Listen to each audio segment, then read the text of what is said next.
നമസ്കാരം. മലയാളി വാർത്തയിലേക്ക് സ്വാഗതം. മകന്റെ മുറിയിൽ കയറാൻ അവകാശമില്ലാതെ പോയ മാതാപിതാക്കൾ കാലങ്ങളായി സ്വന്തം മുടി വാഷ്റൂമിൽ സൂക്ഷിച്ച് ബ്ലാക്ക് മാജിക് എന്ന് സൂക്ഷിക്കാവുന്ന എല്ലാ അടയാളങ്ങളും പ്രജ്വൽ മുറിക്കുള്ളിൽ രഹസ്യമാക്കി. വീടിനുള്ളിലെ സാഹചര്യം മുറി 6-7 വർഷങ്ങൾക്കിപ്പുറം അമ്മയും ബന്ധുക്കളും പ്രജ്വലിന്റെ മുറിക്കുള്ളിൽ കണ്ടത് ഭയപ്പെടുത്തുന്ന കാഴ്ചകളാണ്. ചാരുവിളാകം കുടുംബത്തിന്റെ ഏറ്റവും സ്നേഹിക്കപ്പെട്ട വ്യക്തി പ്രജ്വലായിരുന്നു. ഇത് മറ്റൊരു കുടുംബത്തിൽ സംഭവിക്കാൻ പാടില്ലെന്ന് തങ്ങൾ കരുതുന്നതായാണ് ബന്ധുക്കൾ പ്രതികരിച്ചത്. പപ്പയെയും മമ്മിയെയും ഉപദ്രവിക്കുന്ന കാര്യം ഒരുപക്ഷെ നേരത്തെ പറഞ്ഞിരുന്നുവെങ്കിൽ ബന്ധുക്കൾ ഇടപെട്ട് പ്രജ്വലിന്റെ സ്വഭാവം മാറ്റിയെടുക്കാൻ ശ്രമിച്ചേനെ എന്നാണ് ഒരു ബന്ധു പ്രതികരിച്ചത്. ഈ സംഭവമായി നോക്കുമ്പോൾ ഞങ്ങൾക്ക് പല സംശയങ്ങളുമുണ്ട്. പ്രജ്വൽ പോലീസ് സ്റ്റേഷനിൽ ആദ്യം പറഞ്ഞ മൊഴി വീട്ടിൽ സ്വാതന്ത്ര്യമില്ല, അടച്ചിട്ട് വളർത്തുന്നു എന്നൊക്കെയുള്ള മൊഴികളാണ്. എന്നാൽ അത് അങ്ങനെയല്ലെന്ന് ഈ കുടുംബത്തെ അറിയാവുന്നവർക്കറിയാം. അവന്റെ ജ്യേഷ്ഠൻ 9ാമത്തെ വയസ്സിൽ മരണപ്പെട്ടു. അത് കഴിഞ്ഞ് 2 വർഷം കഴിഞ്ഞാണ് ഒരു മകളും പിന്നീട് ഇവനും ഉണ്ടായത്. അന്നു മുതൽ ഇവനെ വാത്സല്യത്തോടെയാണ് കുടുംബങ്ങൾ നോക്കിയിരുന്നത്. നല്ല വിദ്യാഭ്യാസം കൊടുത്തു. പഠിക്കാനായി ചൈനയിലേക്ക് അയച്ചു. 2014 പ്രജ്വൽ മെഡിക്കൽ പഠനത്തിനായി ചൈനയിലെ വുഹാൻ സിറ്റിയിൽ എത്തുന്നത്. കൊച്ചിയിലെ ഒരു ഏജൻസി വഴിയാണ് ചൈനയിൽ പോയത്. എന്നാൽ കോവിഡ് കാലത്ത് പഠനം പൂർത്തിയാക്കാൻ കഴിയാതെ പ്രജ്വൽ നാട്ടിലേക്ക് മടങ്ങി. അവസാന വർഷ പരീക്ഷയ്ക്ക് അടയ്ക്കാനിരുന്ന ഫീസ് ഏജൻസി വഴി അടച്ചുവെങ്കിലും അത് കോളേജിന് ലഭിച്ചില്ലെന്ന കാരണത്താൽ പ്രജ്വലിന് പരീക്ഷ എഴുതാൻ കഴിഞ്ഞില്ല. ഏജൻസിക്കെതിരെ DGPക്കും SP-ക്കും അടക്കമുള്ള ഉന്നത ഉദ്യോഗസ്ഥർക്ക് പ്രജ്വൽ പരാതിയും നൽകിയിരുന്നു. അവന്റെ മുറിക്കുള്ളിൽ കയറാനുള്ള അവകാശം അപ്പനും അമ്മയ്ക്കും നിഷേധിച്ചു. ആ മുറിക്കകത്ത് പോലീസ് വന്ന് പരിശോധന നടത്തുമ്പോഴാണ് തങ്ങളും അത് കാണുന്നത്. ആ മുറിക്കുള്ളിൽ കയറിയ ഞങ്ങൾ അന്തം വിട്ടു. ഒരു മെഡിക്കൽ വിദ്യാർത്ഥി കൈകാര്യം ചെയ്തതുപോലുള്ള മുറി ആയിരുന്നില്ല അത്. അവന് പൈസ കൊടുത്തില്ലെങ്കിൽ ഭീഷണിപ്പെടുത്തി വാങ്ങും. അവസാനം അവൻ സിനിമ പിടിക്കാൻ 1.5 കോടി രൂപ അപ്പനോട് ആവശ്യപ്പെട്ടു. ഇവനെ ഭയന്ന് വസ്തു പൈസ ആയിട്ടില്ലെന്ന് പറഞ്ഞു. പിന്നാലെ മർദ്ദനം.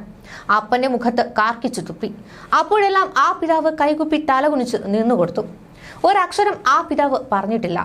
നമുക്കുള്ള മറ്റൊരു ഭയം അവൻ ഇറങ്ങിയാൽ അമ്മയും സഹോദരിയും ഇനി കൊലപ്പെടുത്തുമോ എന്നുള്ളതാണ്.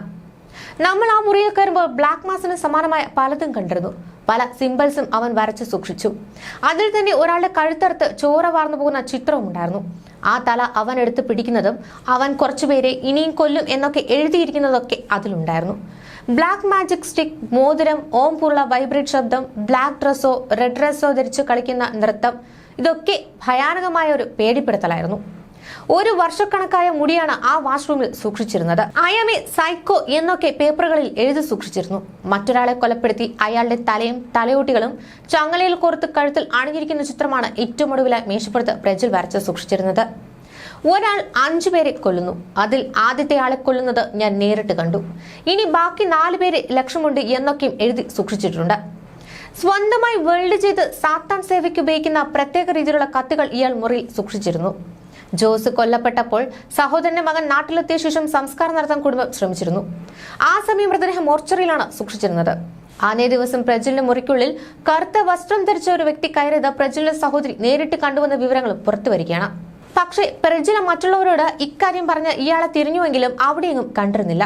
വീടിന് തൊട്ടടുത്തുള്ള ഒരു റബ്ബർ തോട്ടത്തിനടുത്തായാണ് ജോസിനെ സംസ്കരിച്ചിരുന്നത്. ഇവിടെയും കറുത്ത വസ്ത്രധാരിയായ മറ്റൊരാൾ എത്തിയതായി മെഴുകുതിരി കത്തിക്കാനെത്തിയ കുട്ടികൾ കണ്ടതായും പറയുന്നുണ്ട്. ഈ വ്യക്തി ആരെന്നറിയാൻ കുടുംബം ശ്രമിച്ചുവെങ്കിലും ജോസ് കൊല്ലപ്പെടുന്നതിന് 2 ദിവസം മുമ്പേ ഇവിടുത്തെ CCTVകളെല്ലാം പ്രവർത്തനരഹിതമായിരുന്നു. നിലവിലിത് ബ്ലാക്ക് മാജിക് ആണോ പുറത്തുനിന്നുള്ള മറ്റാരുടെയെങ്കിലും സ്വാധീനമാണോ കൊലപാതകത്തിലേക്ക് നയിച്ചതെന്ന കാര്യത്തിൽ സംശയം നിഴലിക്കുകയാണ്. ന്യൂസ് ഡെസ്ക് മലയാളി വാർത്ത.